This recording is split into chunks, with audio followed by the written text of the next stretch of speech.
In the beginning of the story, we meet a couple, Sarah and John. John was always engrossed in his work, leaving little time for Sarah, who was pregnant at the time. One day, when Sarah fell gravely ill, she tried calling John repeatedly, but he did not answer any of her calls.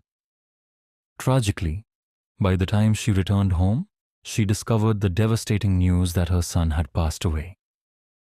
From that day forward, Sarah was consumed by grief and anxiety, withdrawing completely from the outside world. She refused to leave the house, sinking deeper into her sorrow. Determined to help Sarah recover, John came up with a plan. They would move to a new house, hoping the change of scenery would uplift her spirits. Surprisingly, Sarah didn't oppose the idea. The couple began their search online, visiting numerous homes in person over the next couple of months. Despite their efforts, they failed to find a suitable place, leaving them frustrated and on the verge of giving up. Just as they were about to abandon the plan, a woman mentioned her friend who owned a mansion and was eager to sell it. Intrigued, John and Sarah decided to visit the property. The mansion was located in a remote and desolate area. At first glance, Sarah and John had an uneasy feeling about the house, almost as if it were haunted. However, as they stepped inside, they were taken aback to discover that it wasn't just a house. It was a mansion, a stunning palace. Its grandeur left them speechless. Soon after, they met the owner, Amy, who greeted them warmly and began showing them around. As they explored, Amy shared that the mansion had been built in 1980 and had undergone nearly 20 years of renovations. The house's intricate design and detailed craftsmanship were proof of its rich history. Sarah couldn't hide her excitement. To her, this mansion felt like her dream home, everything she had ever wanted. As the tour continued, the three of them talked more casually, and Amy even prepared lunch for them. While they were eating, Amy curiously asked, "Why do you want to live in such a desolate place?" Sarah, with a somber tone, replied, "We've faced many hardships in life, and now all we want is to start over in a quiet, peaceful place." Amy nodded thoughtfully and smiled. "That's a good reason," she said. "Why don't you stay here for a day or two? We can discuss the deal afterward." Hearing this, they got even more excited, and they decided to stay in this house. Amy gave them only one instruction to stay in this house: that as long as you guys are here, don't open the basement door at all. They stayed here last night. And this morning, when they went out to buy Amy, they saw that Amy was not at home. They just got a letter from Amy, in which it was written that Amy is giving them this house as a gift. Hearing this, both of them were surprised. How could anyone give their house as a gift? They were completely unknown to Amy. Amy had written only one condition in her letter: that just don't open the basement door at all. John couldn't believe anything. He felt that either this is all a joke with him, or there is a big secret hidden behind that basement door, because of which they can also get trapped. Now they were talking about the fact that Amy's friend came here who had told them about Amy. She had brought the property papers of this house. Seeing this, both of them were shocked. John still did not have the right to take this house. But then Sarah explained to him, "Look, John, there is everything in this house. If we do anything new, it will cost a lot to renovate it. And here, we don't have to spend any money. So what is the problem in this?" Now, listening to Sarah, John decides to keep this house. They also shifted to this house. They spent some happy days in this house, And then they had a welcome party in this house. Lisa was also there in this party. And we came to know that Lisa was John's ex-girlfriend. John had an affair with Lisa even after marriage. But after John's son died, he had no relationship with Lisa. And now, seeing him suddenly in this party, he was scared. John was afraid that his wife might not know about Lisa. He takes Lisa alone and asks, "What is your purpose of coming here?" Lisa replied, "I have no purpose. Only my friend has invited me here." Before he said anything else to Lisa, John heard Sarah's voice from outside. Her voice seemed to be scared. John ran outside. He saw that some strangers were holding petrol bottles outside, and they were threatening to burn this house. John was also scared. Then they said, "Empty this house with decency. If you don't leave this house, we will burn this house." This was really very disturbing. But for now, that man was gone. The next day, when John came to the office, he found out one more surprising thing. In his anger, Lisa had filed a false report against him in the office. Because of this, he was suspended in the office. And he talked about investigating the matter. John was deeply troubled by these thoughts. He couldn't even share them with his wife because he feared she might find out about Lisa. Pretending everything was fine, he acted as if nothing was wrong.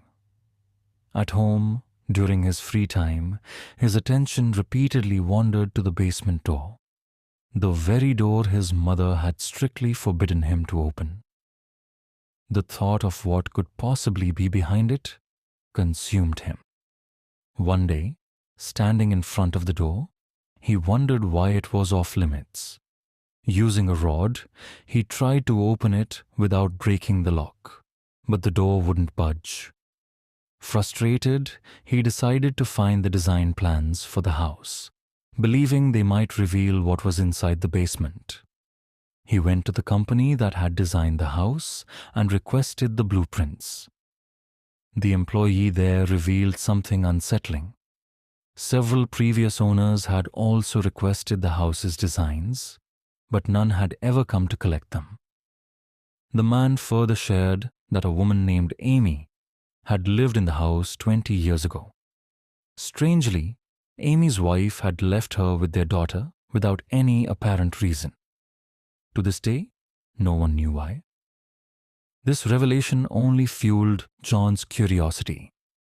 He began to suspect that the mystery of Amy's family was somehow tied to the basement.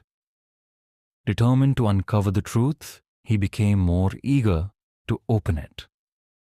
Upon returning home, John examined the blueprints, but they appeared almost entirely normal. Nothing seemed unusual. However, the mystery still lingered, gnawing at him. He had now opened the basement lock. When he went inside, first he thought everything was normal. But then he found out that there was a cellar under the floor. He had just removed the woods from the floor that he found out that he had come to Sarah's house. He immediately ran and locked this basement and came to his house and started doing normal work so that Sarah does not know that he had gone to the basement. This night, John got a call from Lisa. Lisa was threatening him in some way. She was telling him to meet her. John also decided to meet her the next day. And she requested that whatever she had said in the office, that misunderstanding should be removed. But after hearing this, Lisa got even more angry because John had come to meet her for his own interest. And now, she decided to take revenge. She decided that she was John's wife. Sarah was told the whole truth that John had cheated on her. The next day, we see Sarah at home, where she is very unwell today. She was doubting that maybe she's pregnant, and this doubt of hers also turned into belief. She was very happy. She wanted to tell this to John immediately. While calling, his phone accidentally fell down. And when she started picking up the phone, she found the design of this house sitting down. She also started looking at this design. And now she knew that John was investigating about that basement. She also decided to go inside that basement like John. When she was in the basement, Lisa came to her house from behind. She wanted to tell her about John's disloyalty. But here she did not find Sarah anywhere, and she touched Sarah's pregnancy test. She became even more jealous, and her anger turned into hatred. When Sarah came upstairs, she saw the door of the house open, and she shut it quietly, without thinking that someone must have entered her house too. When John came home, he saw that Lisa's car was going out of his house. Seeing this, he got angry and got scared. Did Lisa tell Sarah the whole truth? He started following Lisa's car so that he knows why Lisa came to his house. But even after following her for a long time, he did not find out anything. And he got angry and came back home, where Sarah was waiting for him, to ask him why did he open the door of the basement. John made an excuse that there is nothing like that there. I just opened it, but I did not find anything. John did not tell Sarah about the basement there, which he was seeing under the floor. Thank God that John had sealed it earlier. Here, Sarah also gave him a good news, that they were going to be parents again. And after hearing this, John was very happy. Now maybe his first son's sorrow was also going to be less. After hearing this news, John also gets this happiness from the office. The accusation that Lisa had put on him was all over. Because during the investigation, John was not found wrong in anything. After this news, John was very relaxed.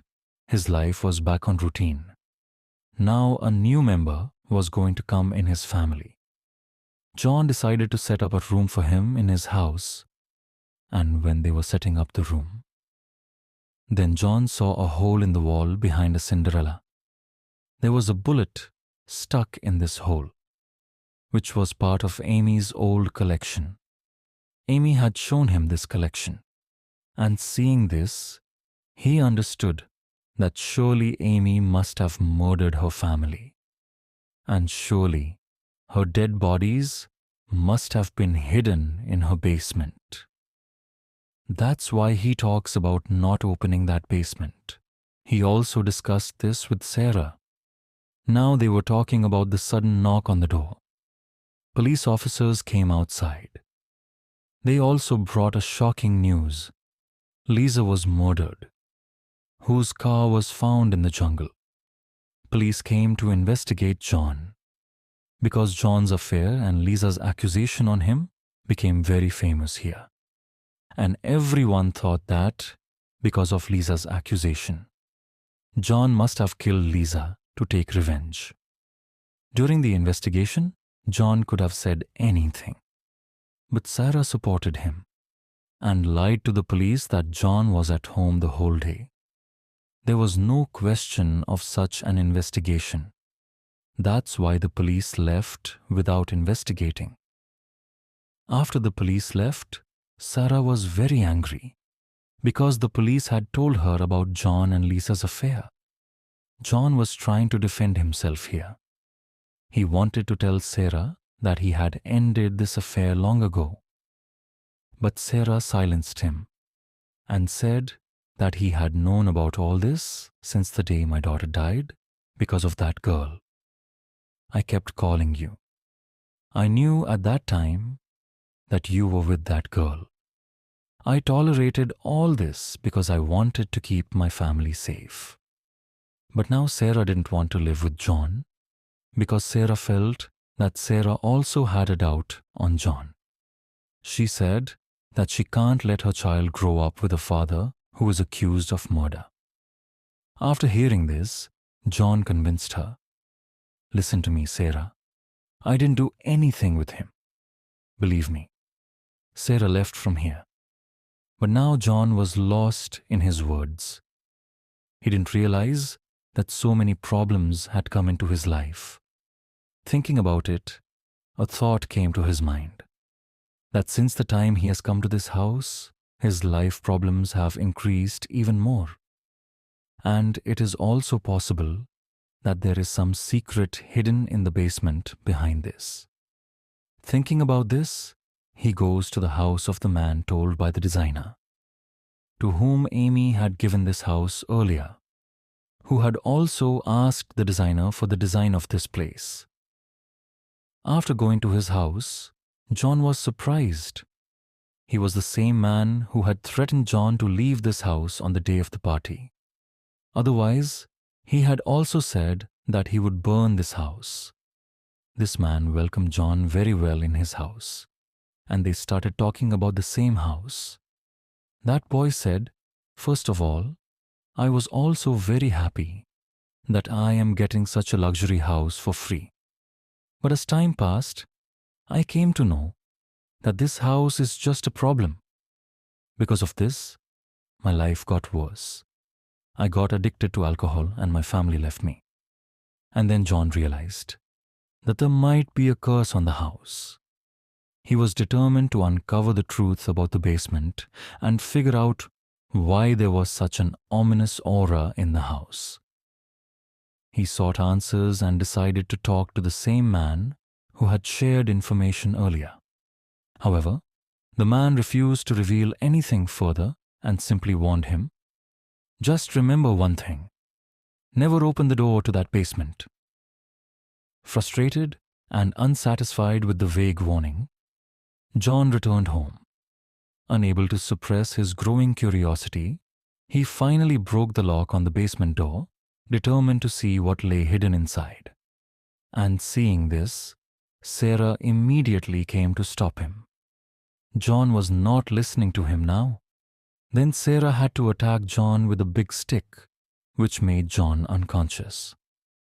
Sarah brought him to her house. When John came to his senses, it was morning. As soon as he came to his senses, Sarah revealed a very big truth here, that it was not John behind Lisa's murder but Sarah herself. She told John that I also went to open the door of this basement, but I didn't find anything in the basement. And when I came home, Lisa was on the second floor. She had my pregnancy test in her hand and she was looking at the house. She told me that this house should not be yours. It should be mine. You have no right on this house because John is not yours. Hearing this, I got angry and just picked up my gun and fired bullets at him. Although Lisa was not badly injured at that time, her life could have been saved. But I was scared because of the bullets. I was afraid that the police might follow me and I might be punished. So to hide everything, I strangled Lisa and killed her. That bullet that John found on the wall, Sarah had fired. Now she says to John, "You promise me that you will never open this basement." Then John asked, "Why?" So Sarah says that after killing Lisa, I wrapped Lisa in a polythene sheet and threw her in the basement. And then I took her car and went to the bank of a river. There I also threw her phone in the river and erased all the traces. Sarah said that I had also burned my clothes on which Lisa's blood was applied. But then you saw that bullet on the wall, and I saw myself getting trapped. But at the same time, the police came to the house and my goal was to save you. I was afraid that the police might come to me while investigating. Sarah was recounting everything so casually, as if it were a simple party incident and not a murder. John interrupted her saying, "Listen, don't worry. I'll hire a lawyer for you." Hearing this, Sarah laughed and said, "I'm not afraid. I don't even know Lisa. All the evidence points to you. If anyone comes to me, the blame for this murder will fall on you, and you'll be the one to pay for it. So, It's better if you stay quiet, and I'll stay quiet too. We won't tell anyone about the basement door. We'll just say that Amy had forbidden us from opening it. Sarah's demeanor started to shift. She seemed uneasy, yet her intelligence shone through. She always had a way of handling situations effortlessly. John realized that Sarah didn't really want to implicate him. She still wanted to keep the family together. Reluctantly, John agreed to her plan. But even after making this decision, an unsettling nervousness lingered within him. Then Sarah said to John, "Look, there are so many missing people in this city. If the police don't find any clues, they will eventually stop investigating." Hearing this, John reluctantly agreed. Together, they sealed the basement. After that day, it's said that they continued living in the house for a long time. They held events, celebrated festivals, and tried to lead a normal life. Sarah seemed content, often smiling and appearing at ease, but John's face frequently betrayed signs of inner turmoil. Years later, they received a parcel from Amy, the original owner of the house. Inside the parcel was the key to the basement. It seemed they had passed Amy's test by exercising patience and not opening the basement earlier. The delivery of the key was a clear signal. Amy had granted them permission to unlock the basement. But now, their own dark secret lay hidden within those walls. The question remained: would they dare to open the basement, knowing what it held? With this lingering mystery, the film ends.